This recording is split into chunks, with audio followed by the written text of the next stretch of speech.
नमस्कार शेतकरी मित्रांनो, मी सुधाकर राठोड. शेतकरी बाजार या यूट्यूब चॅनलवरती सर्व शेतकऱ्यांचा पुन्हा एकदा स्वागत आहे.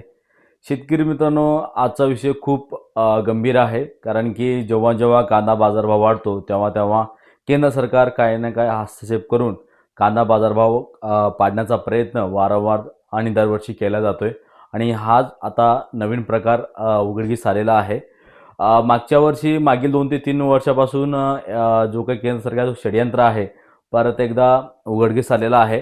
आता जे काही कांदा मार्केटमध्ये बाजारभाव 40-45 रुपये भेटत असताना या बाजारभाव कमी करण्यासाठी म्हणजे जे केंद्र सरकारने जे कांदा एक्सप्रेस चालवली जात आहे यावरती सर्व शेतकरी नाराज आहे. कारण की या कांदा एक्सप्रेसमुळं कदाचित बाजारभाव पाडण्याचे पडतील असा शेतकऱ्यांचा म्हणणं आहे.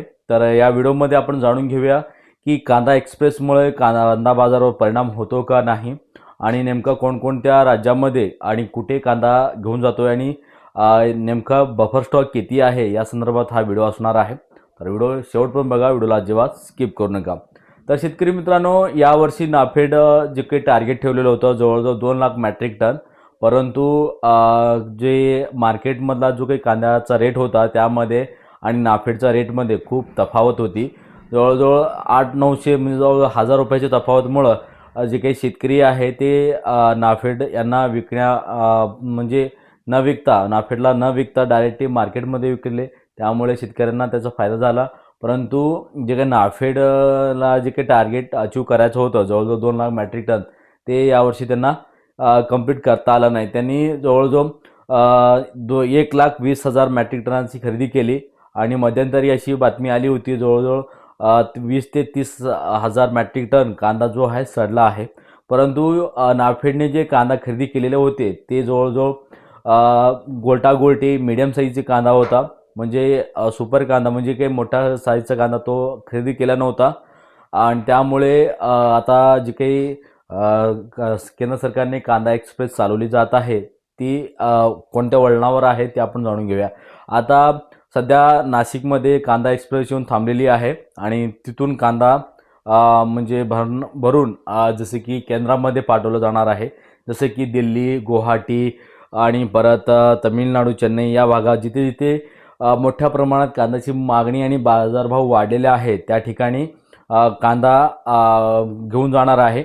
म्हणजे इथून काय फरक पडणार आहे, जे व्यापारी लोक नाशिक या सोलापूर काही जिल्ह्यामध्ये कांदा खरेदी करतात, गुवाहाटी समजा दिल्ली आणि या भागामध्ये अगर कांदा खरेदी म्हणजे घेऊन जायचा असेल जवळजवळ 3 ते 4-5 दिवस लागतो. परंतु रेल्वेने 1 ते 2 दिवसामध्ये तो माल पोचला जातोय.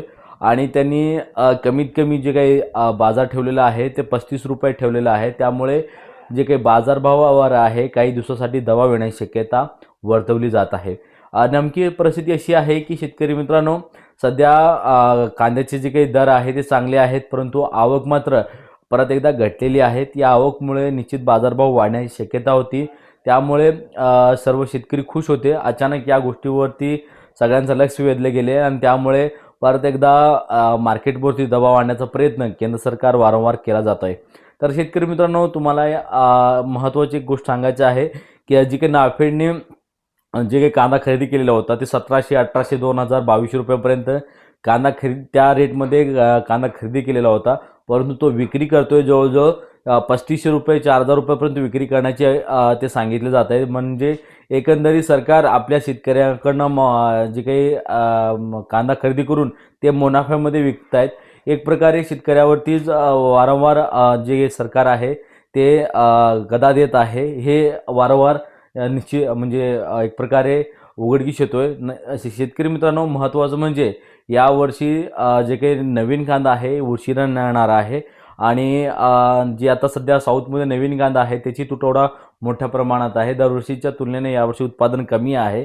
परत महाराष्ट्रामध्ये जे काही मोठ्या प्रमाणात कांदा उत्पादन होतो नवीन कांदा, तोही कांदा यावर्षी लेट आहे. त्यामुळे जुन्या कांद्याचे दर चांगले वाढलेले आहे आणि चांगले बाजारभाव राहतील अशी अपेक्षा होती. अशा परिस्थितीमध्ये जे कांदा एक्सप्रेस चालवली जात आहे ते मुळीच म्हणजे शेतकऱ्यांना रास येणार नाही आहेत. तुम्हाला अगर चांगले बाजारभाव भेटतील तर ते कांदा एक्सप्रेसला अडवणे गरजेचं आहे. या कांदा एक्सप्रेसला थांबवणे गरजेचं आहे जेणेकरून वरत्या केंद्रामध्ये जे काही बाजारभाव वाढलेले आहेत त्यावरती दबाव येतील आणि खालच्या पातळीवर कांदा बाजारभाव कमी होतील असा त्यांचा अंदाज आहे. परंतु शेतकरी मित्रांनो, हे अगर समजा जे बफर स्टॉक आहे तो पूर्णपणे या एक वन साईडमध्ये विकला असेल तर जवळजवळ 15 ते 20 दिवसामध्ये हा पूर्ण माल संपेल. नंतरच्या काळामध्ये सुद्धा चांगले बाजारभाव राहायची अपेक्षा आहे, कारण की यावर्षी कांद्याची तुटवडा मात्र भरपूर मोठ्या प्रमाणात आहे.